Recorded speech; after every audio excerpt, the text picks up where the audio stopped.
Aujourd'hui, on va se pencher sur une question qui nous a été soumise, une de ces phrases qui a l'air toute simple comme ça, mais qui en fait ouvre des abîmes de réflexion.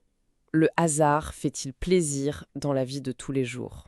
Bonjour, oui, c'est une question. Elle est excellente parce qu'elle touche à plein de choses. C'est une question qui parle à tout le monde, je crois. On a tous déjà ressenti cette espèce de petite étincelle, Ah oui? ce sourire qui vient de nulle part quand un imprévu vient casser la routine. Notre but aujourd'hui, c'est un peu de décortiquer ça. De comprendre le mécanisme derrière. Exactement. Pourquoi un événement, parfois anodin, mais inattendu, peut suffire à illuminer une journée? Et le hasard, c'est le grain de sable dans l'engrenage. C'est ce choc entre notre désir d'ordre et la réalité qui est bien plus chaotique. C'est exactement ça. Et pour bien comprendre, je propose qu'on décortique la question mot par mot. Bonne idée? Commençons par le premier mot, le hasard. De quoi on parle au juste? On n'est pas sur le gain au loto ou la rencontre qui change une vie, n'est-ce pas? Non, non, pas du tout. On est plutôt dans le micro-événement. C'est ça. Je pense à des choses très concrètes. La semaine dernière, par exemple, je marchais dans une rue où je ne vais jamais, et hop, je tombe sur un ami de fac que j'avais pas vu depuis 10 ans. Ah, le grand classique, hein? Voilà, on a pris un café, c'était totalement improbable, et ça a refait mon après-midi. Ou, autre exemple, ce sentiment presque enfantin quand on enfile un vieux manteau, Oui.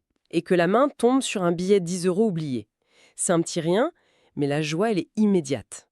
Ces exemples sont parfaits. Ils illustrent très bien que le mot hasard, en fait, c'est un terme un peu fourre-tout. Ça cache des expériences psychologiques assez différentes. On pourrait en distinguer, disons, trois grands types.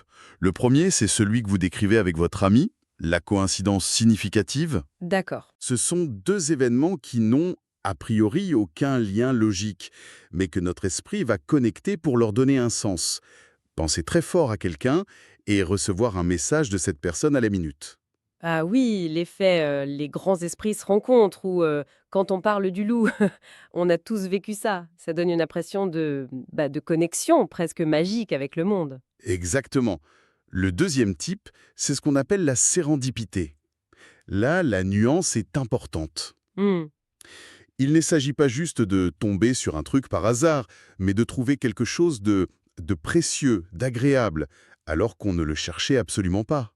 Par exemple, C'est se tromper de chemin en voiture et découvrir une vue magnifique. Ou chercher un livre précis à la bibliothèque et en trouver un autre juste à côté qui s'avère bien plus intéressant. Il y a une dimension de découverte active, même si elle est accidentelle. c'est l'art de trouver sans chercher, en somme. Et le troisième type alors? Le troisième est plus direct. C'est l'imprévu positif pur. D'accord. Un rendez-vous qui s'annule à la dernière minute et qui libère soudain 2 heures dans un agenda surchargé. La pluie qui s'arrête pile au moment où l'on doit sortir. Ok, je vois. Ce n'est pas une coïncidence, pas une découverte, c'est juste un obstacle en moins ou un avantage qui tombe du ciel. Mais le point crucial, ce qui relie ces trois formes, c'est que leur impact est totalement subjectif. Ah oui. Le hasard n'est pas dans l'événement lui-même, il est dans le regard qu'on porte dessus. Le billet de 10 €, pour l'un, c'est une anecdote amusante, pour l'autre, qui est en difficulté financière, ça peut être vécu comme un signe du destin. Cette idée de subjectivité, c'est la transition parfaite vers le deuxième mot de notre question, le plaisir. Tout à fait. Parce que si le hasard dépend de notre interprétation, le plaisir qui en découle aussi. Et justement, de quel plaisir on parle? Ce n'est pas le même que la fierté d'avoir accompli un projet difficile, par exemple. Non, C'est quelque chose de plus pétillant. c'est ça, c'est beaucoup plus pétillant. L'analogie que j'aime bien, c'est la différence entre la récompense attendue et la surprise. Hmm.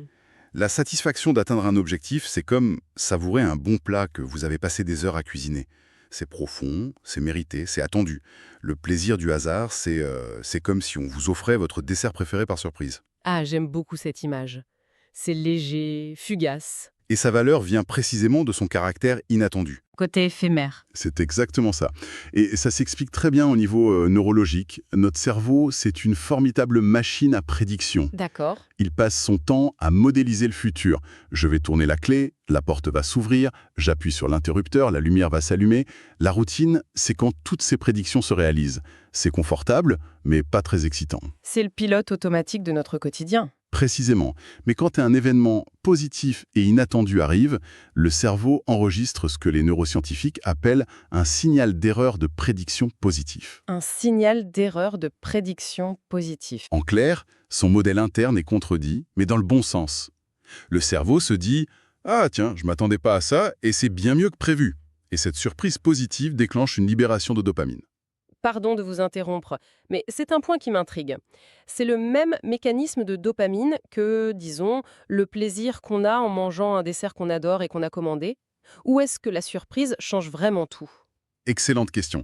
C'est bien le même neurotransmetteur, la dopamine, mais les circuits activés ne sont pas tout à fait les mêmes. Ah, Dans le cas du plaisir attendu, comme votre dessert, la dopamine est surtout libérée en anticipation de la récompense.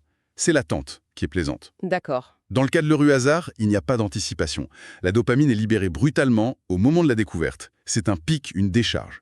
La surprise agit comme un amplificateur. Donc c'est plus intense en quelque sorte. C'est différent. C'est la joie pure de la nouveauté, de la découverte, qui vient briser la monotonie et nous rappeler que le monde est plus imprévisible qu'on ne le croit. Ce qui est fascinant, c'est le décalage entre la banalité potentielle de l'événement, un bus qui arrive pile à l'heure, un compliment, et la complexité du mécanisme que ça déclenche. Exactement. On en arrive donc au cœur de la question, hein. Comment ça s'articule dans la vie de tous les jours? Le plaisir du hasard au quotidien est souvent minimaliste, non?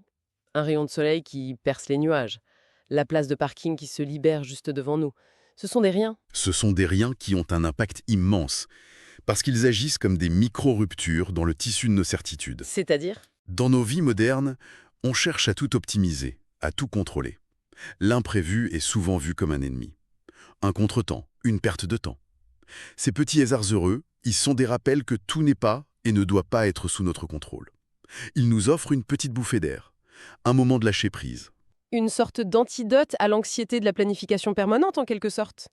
C'est vrai que parfois, voir un créneau vide dans un agenda peut être presque plus stressant qu'un agenda rempli. C'est un sentiment très partagé, Sahel. Et ces petits événements, ils viennent nous dire « Détends-toi, tu n'as pas à tout maîtriser ». Le plaisir ne vient donc pas seulement de l'événement lui-même,